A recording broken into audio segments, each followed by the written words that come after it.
The Lion of the tribe of Judah. That's the description given of the Lamb in Revelation 4, the one 5 rather, the one that is worthy to open the book. The Lion of the tribe of Judah.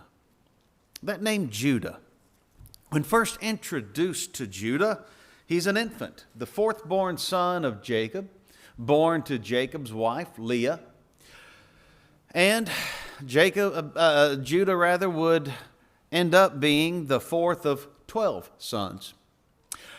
The next major event where Judah's name is specifically mentioned arrives in Genesis 37, when the emphasis is placed on the fact that Jacob loved Joseph more than all of the other sons, Genesis 37:3.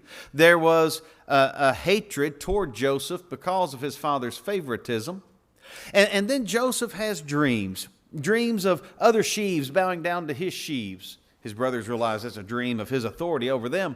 And then later he has dreams about the sun, moon, and stars bowing to him. His brothers and his father hear him telling of the dream, and they realize the implications. His brothers hate him for the dream. They envy him for the dream. Add to this, Daddy gave his favorite boy a coat of many colors. Nobody else got that for his 16th birthday. Joseph did. Not necessarily for his 16th birthday. He was 17 by the time we get to Genesis 37, but you get the point. There's a favoritism taking place that shows even in Joseph's wardrobe. And on this occasion, when Jacob sends Joseph, who, by the way, had previously ratted out some of his brethren pertaining to misbehavior, when Jacob sends Joseph to go and check on his brethren who are supposed to be in Shechem, when they see him coming, by the way, they're 12 miles off course in Dothan, they see Joseph coming and there's a conspiracy. Let's kill him. Reuben, the eldest, convinces them not to slay him. He gets tossed into a pit, and then it's Judah. It's Judah that would say, Genesis 37, beginning in verse 26, what profit does it do? Where's the benefit for us to slay our brother and conceal his blood? Instead, let's sell him. Let's sell him to these Ishmaelites that are about to pass us. He's our brother. He's our flesh and blood. Let's just sell him to them. We're introduced to him as a fourth-born son. And then the next time his mindset is and personality are displayed, it's not in a positive light. But by the time we get to the end of the book of Genesis, by the time we arrive at Genesis 49, he's the one of whom Jacob says in blessing his sons, Genesis 49, Judah, you're the one that your brethren will praise. His name means celebrated or praise. You're the one that your brethren are going to celebrate. Why? You are the one, you'll have your hand on the neck of your enemies. You are the one to whom your father's children will bow down. You're a lion's whelp. You rose up, my son, from the prey, and as an old lion, who's going to rise up against you? Judah, the scepter shall not depart from Judah, nor the authority until Shiloh come. The point being, by the time we get to the end of the book of Genesis, Jacob is blessing his sons, and he declares that Judah will be the one that will be exercising authority as a descendant and a tribe in the future. Why? Jacob, why would you give authority to the one that said, hey, let's sell Daddy's favorite? Why? If you examine Genesis chapters 37 through 50, the vast majority of what's said in those chapters pertains to Joseph, except Genesis 38. Why? Let's leave this idea of leadership pertaining to Judah just right here.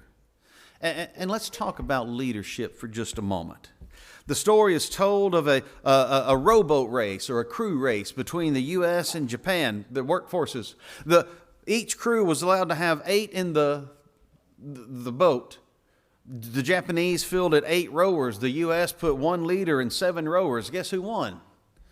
After the race, the U.S. team decided, well, we didn't have enough leadership. So they put a captain at the front and the back and had 6 rowers. Guess who won the second time? It wasn't the one that had too many leaders. It was the one that had sufficient rowers. And yes, there are times when there are too many chiefs and not enough Indians. There are times when there's too much leadership and zero leading. Leadership isn't about creating slots or filling positions. Leaders motivate. It's been said pertaining to leadership that it is influence. A leader is one who knows the way, goes the way, and shows the way. Leaders set an example. Well, what kind of example did Judah set? Not a good one initially. Leaders are needed. And as Christians, we need leaders. Paul would actually write to the Philippians and say, mark them which walk among you, so as you have us for ensamples. Philippians 3:17. We need leaders and examples. And in fact, there's a capacity in which every Christian in one form or another can serve as a leader. We don't all lead in every facet, but we all have the potential to lead. You read Titus 2 and what's said to the older men, the older women, the younger men, and all are to lead in some shape, form, or fashion. Let's ask this question. When it comes to leadership, am I meeting my potential? When it comes to leadership, am I meeting my potential in the home, in the church, in the world? Now, leaders need developed. We think about what Paul told Timothy, 2 Timothy 2:2, the things that you've heard of me among many witnesses, the same commit thou to faithful men who should be able to teach others also. Timothy trained more leaders. Leaders need developed. Jesus did. Remember what he told those 4 fishermen? Come ye after me, I'll turn you into fishers of men. Mark 1:17. They need developed, and he developed them. But not all leaders start with a pristine example. You'll remember this fellow named Paul began as one who was a persecutor and a blasphemer and injurious. 1 Timothy 1:12 and following. Yet he became that apostle who spread the gospel through so much of the world at the time. The same can be said of Judah regarding his start as a leader. It wasn't a pretty picture. His potential needed developed. How did God do it? Genesis 37 through 50 focuses primarily on Joseph. But by the time we get to the end of this historical record, it's Judah that's being identified by Jacob as the one who would be serving as a leader. Why? Genesis 38 is going to be the turning point. The point where Judah goes from being a ringleader to being a real leader. How? God will take Judah from being hard-hearted, cold-hearted, to being gold-hearted and lion-hearted. Let's note the how. First, to have the heart of a leader for God, the hard heart must break. Judah's had to do exactly that.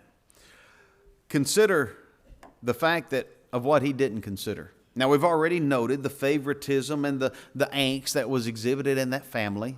And yes, a case can be made that none of them really exhibited themselves in a completely wise way. If you're Joseph and you're 17 and you've already told your brethren about one dream and they start to hate you, do you go back and tell them another? Oh, hey, guess what? I had another one. Y'all are going to love this. Joseph may have had just a little bit of a pride problem also. At least a lack of prudence. Jacob had a preference problem. And then his brethren, they had several. But in moving through the account, consider the scene where they've captured their brother, they've taken his coat of many colors from him, and they've tossed him into a pit. And Judah says, let's sell him, Genesis 37:26.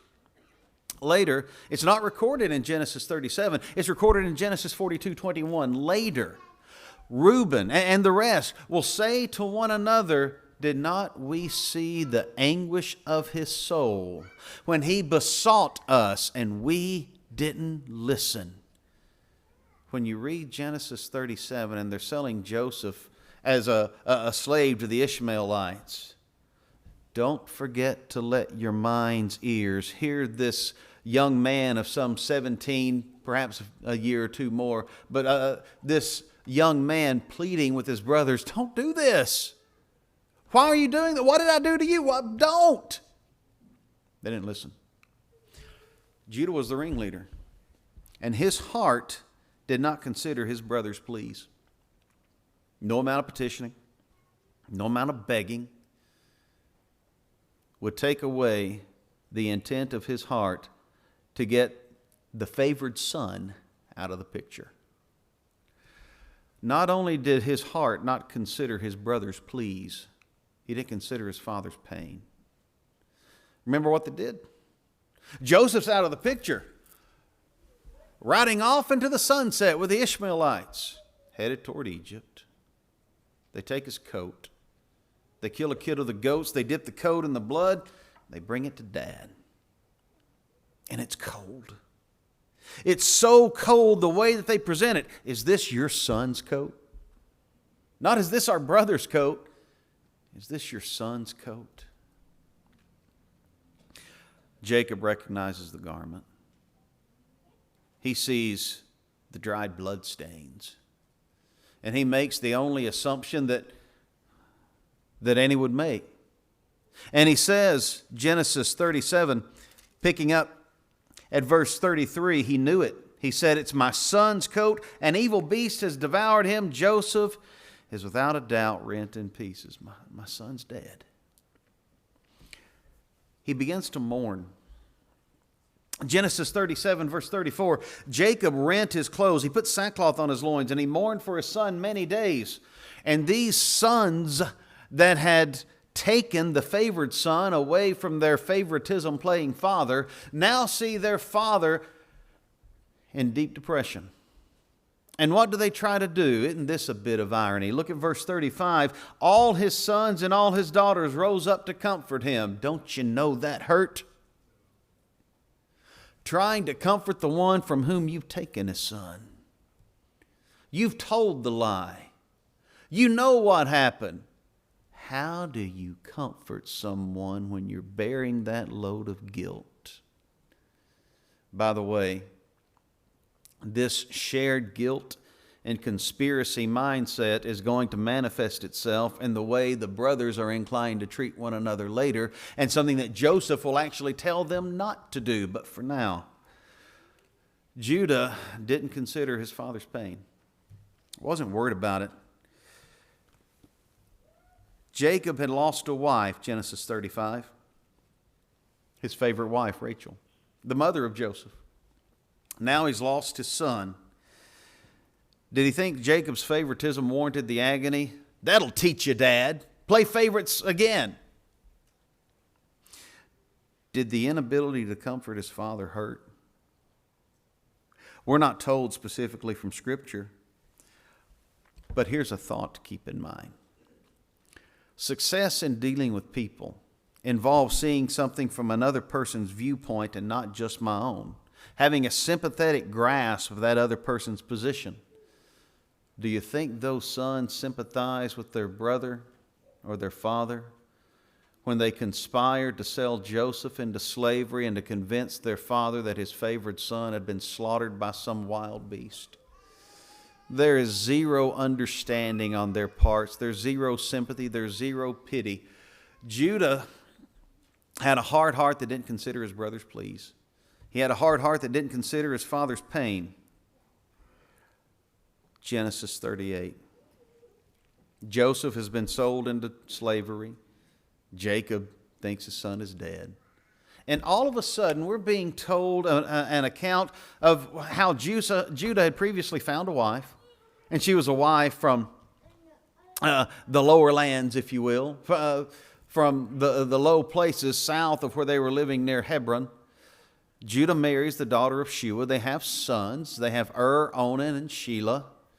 And then Genesis 38, picking up at verse 7, Judah, his firstborn was wicked in the sight of the Lord, and the Lord slew him. Now Judah knows what it's like to lose a son. How do you think he reacted to that? Well, that boy wasn't any good anyway. I'm glad somebody got him. Or do you think it hurt? Do you think he would recognize his son's shortcomings? Do you think he may have felt a bit of responsibility because of his son's misbehavior? By the way, if we sit back and do the math and look at the ages and implications of the family members and generations as they move into Egypt later, there is a very strong possibility that Judah is having children at about the age of 15, who are also endeavoring to wed and have children at about the age of 15. We've got children having children and upbringing children. No wonder they all act like a bunch of spoiled brats. Do you think Judah sees the death of Ur, and feels a twinge of responsibility? Then after the death of Ur, Judah allows Tamar, the wife of Ur, to marry Onan in order to bring up seed for the eldest son, Ur. But Onan spills the seed on the ground because he doesn't want the heir of Ur to be brought up. And ultimately, the Lord slew him also, Genesis 38:10. Now Judah has lost 2 sons. And Genesis 38:12. In the process of time, the daughter of Shua, Judah's wife, died. Genesis 38. Now he knows loss. He's lost 2 sons and a wife. He learned how it felt to be broken. He learned what it meant to lose your firstborn. And then your remaining hope and your secondborn. He has a son left, yes. But for now, let's focus on the fact, or at least the question. Any chance he can relate to Jacob now? His father who had lost a wife and lost a son. Now Judah's wearing those shoes.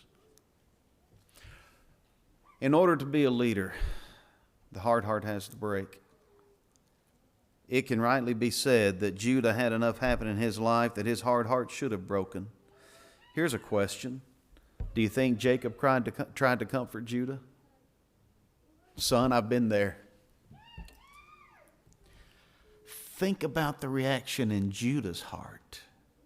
The unspoken thought that would have to go through his mind in saying, Dad, I put you there. You think he's learning? You think he's growing? The Judah to whom we were introduced in Genesis 37 was a spoiled brat.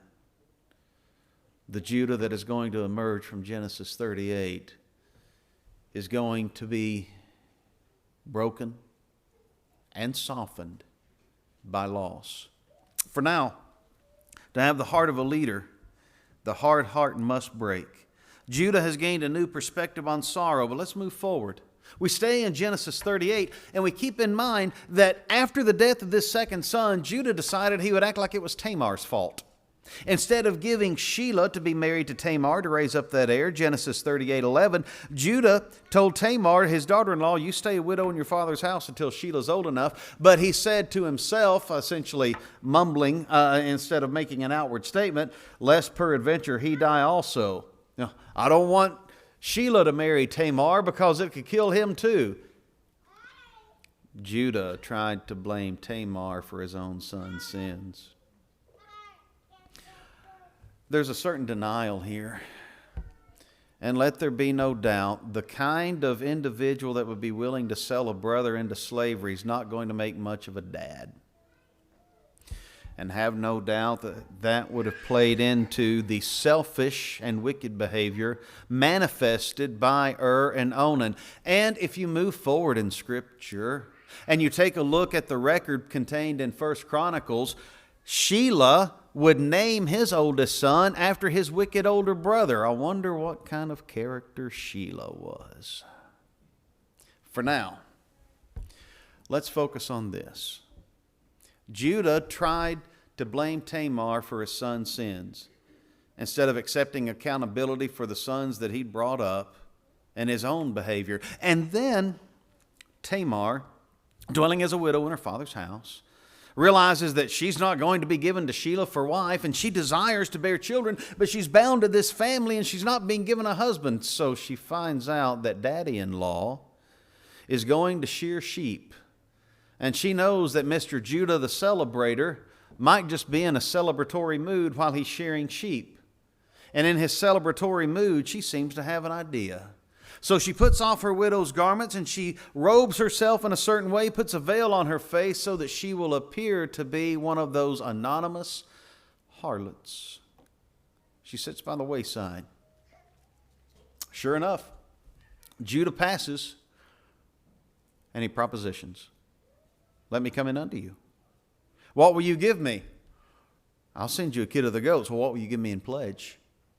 Here's a ring, a signet, a staff. They engage in the fornication, Judah not even knowing who the woman is. And then afterwards, she goes back home. She takes off the harlotry robe. She puts on the widow's garments, no one the wiser, until a baby bump develops.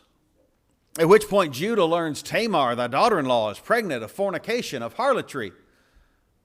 And Judah has the audacity to go, "Oh, someone would commit harlotry." He says, "Let her be burned." He tried to burn Tamar for his own sin. Until she sent those items that had been taken in pledge, that his friend was unable to retrieve when Judah tried to send a kid of the goats because the harlot that he had met was no longer in the region. "By this man am I with child." Judah sees his ring, his signet, his staff. And now something else begins to change. He tried to blame Tamar for his son's sins. He tried to burn Tamar for his own sins. But now he has to behold his own sins. And listen to the words of Judah, Genesis 38, picking up at verse 26. Judah acknowledged them. He didn't say, "Well, those look familiar, but they're not mine." He acknowledged them. And he said, "She has been more righteous than I. She's been more fair. She's been more prudent and proper. Judah, she played the harlot, and she's still been a better person than I have. She's been more righteous than I, because I didn't give her my son Shelah to marry. He knew her again no more. She'll bear a child from this, Perez and Zara, and from this lineage will actually come David and ultimately the Christ. But for now, let's keep our focus on Judah. In order to be a leader for God, that hard heart has to break. That cold heart has to melt. Judah's heart has had plenty of reason to break and to melt. And he's exhibited a change. I've done wrong. That's acknowledgement. That's confession. That's absolutely pertinent and necessary. Proverbs 28:13, whosoever concealeth the sin shall not prosper, but he that confesseth and forsaketh them shall have mercy. Judah has just confessed. And notice he knew her no more. He's forsaken that course of action. We've got a changed man on our hands. In the chapters that follow, Judah has a new perspective on sorrow and a new perspective on sin, particularly his own. Genesis 39 brings us back to little brother Joseph. Joseph is taken to Egypt. He's sold into Potiphar's house. He prospers in Potiphar's house because God is with him, until Potiphar's wife sets her adulterous eyes on him. He refuses to engage in the fornication. How could I so sin against God? And so she entraps. She frames. She finds him in the house by himself, grabs his cloak. He leaves his garment in order to get away from her. And she accuses him of trying to violate her. One has to wonder whether or not Potiphar knew that he was married to something less than a virtuous woman when he was angry with Joseph, but instead of having Joseph slain, he put him in Club Met. He put him in the king's prison. He put him in a very special confinement. Now Joseph has gone from being in Potiphar's house to the prison house. And in the prison house he thrives. God's still with him. How can you say God's with him? Everything's going downhill. God's still with him. From Canaan to Egypt and Potiphar's house. From Potiphar's house to a prison. Getting further and further away from leadership, right? Further and further away from a position of authority. He becomes the lead inmate in the prison. And as he's caring for some of Pharaoh's prisoners, the butler and the baker, nothing is said of the candlestick maker, but as he's caring for the butler and the baker, on an occasion he interprets their dreams. Within 3 days, one will be returned to Pharaoh's service. That's the cupbearer, the butler. Within 3 days, one will be dead. Both of those interpretations come to light. Joseph says God interprets dreams. And he petitioned the cupbearer, Genesis 40, verse 14, remember me when you get back to where you're going and show kindness. I've done nothing to deserve to be here. But it's 2 years before that cupbearer remembers Joseph. Pharaoh has had a dream about those 7 fat cows and 7 lean ones, 7 fat ears and 7 lean ones, and the lean devour the fat. Joseph is finally brought before Pharaoh because the cupbearer remembers him. Joseph interprets the dreams. There's going to be 7 years of plenty, 7 years of famine. Pharaoh, you need to get ready and appoint someone over the land that will be able to provide and make preparations. Joseph, you're the man. After the 7 years of plenty, here come the famine. And the famine is in all the land. By the time we get to Genesis 42, it's even in the land of Canaan. And Jacob is sending his sons, unbeknownst to any of them, that they're going to encounter little brother Joseph, who's now second in command of the most powerful nation in the world at the time. And they don't recognize him. But he recognizes them. He doesn't let them know who he is, wisely so. Instead, in interacting with them, he begins speaking roughly and gruffly and accusing them. You're spies. No, we're sons of one man. As he engages with them, he'll ask about their father and about whether they have any brethren. He'll demand that they all stay in prison, and they can send one to bring back the younger brother, else they're going to be in prison. Leaves them in ward 3 days and then says, you leave one in prison, but you go back and you won't see my face again unless when you come again you bring your brother. Because he wants to see Benjamin. But he can't tell them who he is. They leave, leaving Simeon in prison. And Joseph has arranged for the money that they used to pay for their grain to be put back in the sack. On the way home, they find the money in the sack, and now they're really scared. Ultimately, they go home. They tell Jacob what's happened, and Jacob refuses to send Benjamin because now Benjamin is the focus of his favoritism. And if I send Benjamin, it's just going to break my heart. It's going to kill me. Jacob still has some growing to do as well. They run out of food. And Reuben, remember that oldest one? The one who had slept with his father's concubine, the one who Jacob will later say is unstable as water. Genesis 42, Reuben speaks to his father and says in verse 37, here, take my 2 sons and you can kill them if I don't bring Benjamin back. Now that's some leadership, Reuben. Good job. Here, Dad, if I'm not able to bring back your favorite son, you can kill a couple of grandsons as well. Anyone ever wonder why Reuben was considered unstable as water? He was a hothead of few parallels. But then Genesis 43, here's Judah. Dad, we're going to starve. Think about the family. Think about the entire picture. Now the hard heart has to break. The cold heart has to melt.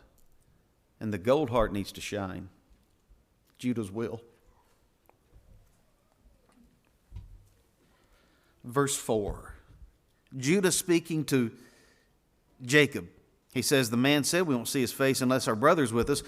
Verse 4, if thou wilt send our brother with us, we'll go down. We'll buy food. But Dad, if you don't send him, we're not going. Because we're not going to see his face unless Benjamin's with us. Israel says, why did you deal with me this way? Why did you have to tell him about your brother? Dad, we were being honest. By the way, unspoken as Dad, we were giving honesty a shot. We'd not done it in so long. Dad, we were being honest. Verse 7, he asked us straightly of our state and of our kindred, saying, is your father still alive? And we said, yes. Do you have a brother? We told him according to the tenor of these words. We were being honest. How do we know he was going to tell us to bring Benjamin? Verse 8, so Judah says to Israel, you send him with me, Dad. We'll go so that we can all live. Judah petitions with Jacob to consider. Jacob, consider the family. Dad, think about the entire family. If we don't go, we're not going to live. You're going to have to let Benjamin go. You let this lad go with me so that we can live. And not die, both we and you and all of our little ones. Think about all of the family, Dad. Verse 9. I'll be surety for him. I will be the guarantee and the guarantor, and you can require him at my hand. And if I bring him not unto thee, then you can kill me, Dad. No. If I don't bring him back, you can hold me guilty. I'll bear the blame. I will face you as guilty for having taken a son away from you. Sounds like that could have applied to some things that happened about 22 years earlier. But Jacob replies, verse 10. Judah moves forward, verse 10. If we hadn't lingered, we could already be home. Returned this second time. Jacob says, you take a gift. You go. You take Benjamin with you. And God Almighty give you mercy. Verse 14. May he send your other brother Benjamin, and if I be bereaved of my children, then I'm bereaved. So they go. They take Benjamin. It's interesting. When we think back in Genesis 42, Joseph first encountered his brothers. He didn't cry when he first saw them. But when he heard his brothers bickering and disputing and saying, we didn't listen whenever he besought us. And then when he heard Reuben saying, didn't I tell you not to sin against the child? And you wouldn't listen. Joseph heard them declaring their own guilt. Genesis 22:23. They didn't know that he could understand them. So Joseph turned himself and went out and wept. The first time Joseph wept wasn't when he saw them. It was when he heard things were changing. You want to know why Joseph didn't reveal himself initially? He knew better. And he needed to know if they were better. And he's given them all the opportunity in the world to demonstrate exactly that. He's not toying with them. He's not manipulating or abusing them. He's testing them the only way that they can truly be tested and show what their true colors are. So when they come again, and this time they bring Benjamin with them, and they tell Joseph's steward, we have this money to return. Joseph's steward said, God put your money in your bags. Y'all are fine. Genesis 43.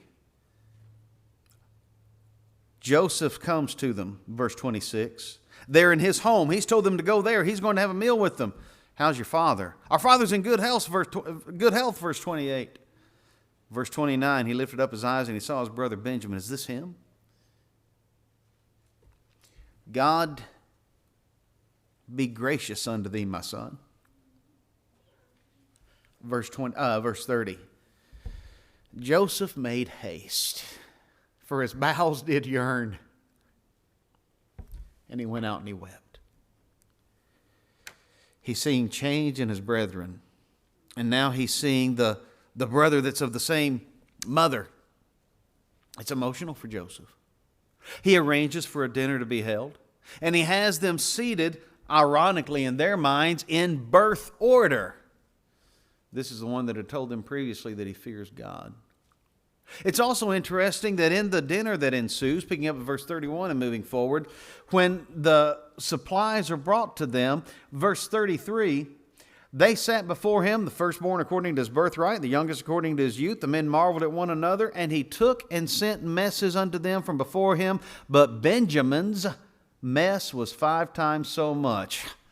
Now even this Egyptian is showing little brother favoritism. You know, that would have made some folks mad. Genesis 44. They're going home. Joseph has told his steward, you sneak my cup into the bag of the youngest. The brothers are barely outside of Egypt when Joseph's steward catches up to them and says, hey, my master's cup is missing. Which one of you has it? None of us. And they open their bags to show, and it's in Benjamin's bag. So now they're brought back. Instead of Benjamin simply being taken back, they come also because they can't leave Benjamin. They didn't care to leave Joseph earlier. Their hearts didn't yearn over Joseph being taken away. But they can't stand the thought of losing little brother Benjamin because they know what it'll do to Dad. They're changing. When they arrive in Joseph's house, and Joseph charges them and says, the one that has done this is going to stay. The rest of you can go home, but the one that's done this is going to stay. Now, listen to Judah. Genesis 44, picking up at verse 14. They've rent their clothes. They've laded their asses. They return to the city. Judah and his brethren come to Joseph's house because he's still there, and they fall on the ground. What have you done? Joseph says. Judah doesn't say, we didn't do this. Judah doesn't say, hey, take him, the spoiled brat. He's always been Dad's favorite since Joseph died. Get him out of the way. He's guilty. What Judah says is, we don't know what to tell you. What shall we say, my Lord? What shall we speak? How shall we clear ourselves? God's found our iniquity. We're guilty. They didn't put the cup in his bag. We're guilty. We want to bear the guilt. We'll take responsibility. We not only look guilty, we will accept the guilt. We're your servants. We and he that, in whom the bag was found. Joseph says, I'm not keeping all of you. Verse 17, but the one in whom the cup was found, the rest of you go in peace to your father. Judah says we can't. Verse 18, then Judah came near unto him and said, my Lord, let thy servant, I pray thee, speak a word in my Lord's ears. Just let me speak. Please don't be angry with me. Do you hear the humility? You're even as Pharaoh. You have the authority. I just want to petition. You ask us about our brother. Do we have a father and a brother? And we told you yes.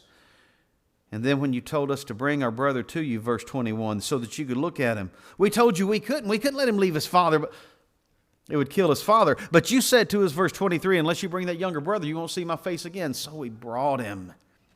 Verse 24, we told my father about it, and we had to convince him to send our younger brother when we came, but we brought him. Our father told us, verse 27, you know that my wife bore me 2 sons. Before you read verse 28, put yourself in Joseph's Egyptian robes, his Egyptian shoes, with his Hebrew ears, and listen to the news that he hears. Because this son of Jacob, who previously had a son named Manasseh and named him, I have forgotten my father's house, now hears that he's not been forgotten by his father. Genesis 44:28. Jacob had told the sons, one went out from me, and I said, surely he's torn in pieces, and I saw him not since. Joseph just learned that some 22 years have passed, and Daddy's still mourning for him and lamenting him. And the brothers don't hide it. Not only that, but verse 29, if you take this also from me, this son, my younger son, this is what Jacob had told his sons, and mischief befall him, you're going to kill me. You'll bring my gray hair down to the grave with sorrow. And so Judah petitions, verse 30. Therefore, when I come to thy servant my father, when I go back, and the lad be not with us, seeing that his life is bound up in the lad's life, when he sees that he's not with us, verse 31, it'll die.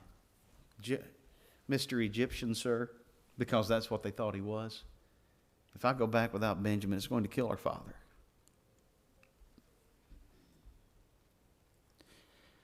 Judah was the one that pleaded with Jacob to consider the family. Judah is the one that pleads with Joseph, consider our father. He just wants a son back. To the point that, listen to Judah's offer. Is there sympathy exhibited here? You answer the question. When you hear verse 32, thy servant, I became surety for the lad unto my father, saying, if I bring him not unto thee, I'll bear the blame to my father forever. So I pray you, let me abide instead of the lad. Let me stay here in his place. Let me bear the guilt. Let me take his place in prison and let him go home. This was the one that had said, what profit is it if we kill our brother? Let's sell him. And now he's saying, don't take my father's favorite son from him. Take me. That hard heart has broken. That cold heart has melted. And that gold heart is shining. He's changed. Now, we move forward for one more thought. The hard heart must break. The cold heart must melt. The gold heart must shine. And the lion heart must serve. And that's exactly what Judah offered to do. I'll do the time. I'll take his place. I'll suffer it. For all Judah knows, Benjamin stole the cup. He doesn't care. He doesn't care about his brother's perceived guilt. All he cares is that his father is preserved. All he cares about is his family. He's changed. The preferential treatment of Benjamin didn't prejudice him against Benjamin like it had done with Joseph. He's changed to the point that it can rightly be said that we've got a new man. Listen to the rest of Genesis 44. How can I go to my father if the lad be not with me? Verse 34. Because when I'll have to see the evil that comes on my father.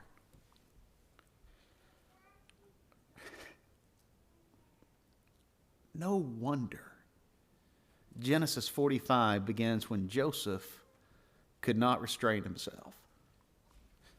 Who are these men? Who is this brother? The one that had sold me is now saying, take me. They've changed. In the events that ensue, Joseph will reveal himself to them, and he will comfort them and say, you meant it for evil, but God meant it for good. But you go and you tell Dad, Genesis 45. Notice something else that Joseph tells them. Genesis 45, picking up at verse 8. It wasn't you that sent me, but God. Verse 9. Verse 5, rather. Don't be grieved. Don't be angry with yourselves that you sold me here. God sent me here before you to preserve life. So you go back, verse 9. You tell my father, your son Joseph, he's alive. Verse 10. Thou shalt dwell in the land of Goshen. You'll be near to me, to your children, and all. And he tells his brothers, don't you fall out in the way. Verse 24, he sends his brethren away, and they departed, and he said unto them, see that ye fall not out by the way. Don't you start bickering and arguing and having the broken conspiracy among yourselves about whose fault it is with me being in Egypt. Don't fall out in the way. We can be reunited. Judah will be the one that when they return, the one who had said, let's sell Joseph, is the one to whom Jacob will say in Genesis 44, 32 and following, Judah, you go ahead. You meet Joseph and you lead us to where we need to go. Things have changed. Now, even a child is known by his doings, whether his work be pure and whether it be right. Maybe you look in the face in the mirror and you think that worthless bum could never do any good. Maybe you look at the face across the table and you think that this person that's messed up everything is never going to accomplish any. If God could change Judah through his providential involvement in the events of Judah's life, what can he do for us? If a leader could come out of the one that sold a brother to the point that he's willing to take the place of a brother, what can he do for us? Not every heart of gold was always gold. Not every lion heart could always roar. They had to be developed. What might the future hold for you? I don't know, and you don't either. But if we will let our Lord shape us by heeding his word and his will and walking his way, no matter what life brings our way, what might we be able to do to his glory? It's Judah to whom the scepter will not depart from Judah, nor a leader from the house until Shiloh come. There's been a change. And ultimately, yes, Jesus is our great leader. He's the one who's able to sympathize, in all points tempted as we are, yet without sin, Hebrews 4:15. Jesus is our great leader, and he's the one who served. He came not to be ministered unto, but to minister. Matthew 20:25. When we study the book of Genesis, and we study the events regarding Joseph and Judah, Don't forget that the main actor is God. He's the one that took Joseph where he needed to be despite the hardship. He's the one that allowed Judah to face what he needed to face despite the heartbreak. And he's the one that brought that family where it needed to be so that he can move along his promise to bring us our Jesus Christ. When you study the events of Genesis, remember that God is the one acting. The people were the ones learning. And if God could make a leader out of someone like Judah, think of what he could do with us. This afternoon, maybe it's the case that you have something in your past that you lament like Judah lamented that phrase, "What profit is it if we kill our brother? Let's sell him." Maybe there's a reason for you to repent. Make things right. Get it off your chest, off your heart, out of your past, out of your mind, and move forward. Maybe you've never obeyed the gospel of Jesus, and it's time to be washed in the blood of the Lamb. Baptized in the name of Jesus Christ for the remission of sins. The Lion of the tribe of Judah calls you to be his. Today, is it time for the hard heart to break? Is it time for the cold heart to melt? Is it time for that gold heart to shine? Because unless those things happen, a lion heart can never serve. If you need to respond to the Lord's invitation, we hope you'll take the opportunity while we stand together and while we sing.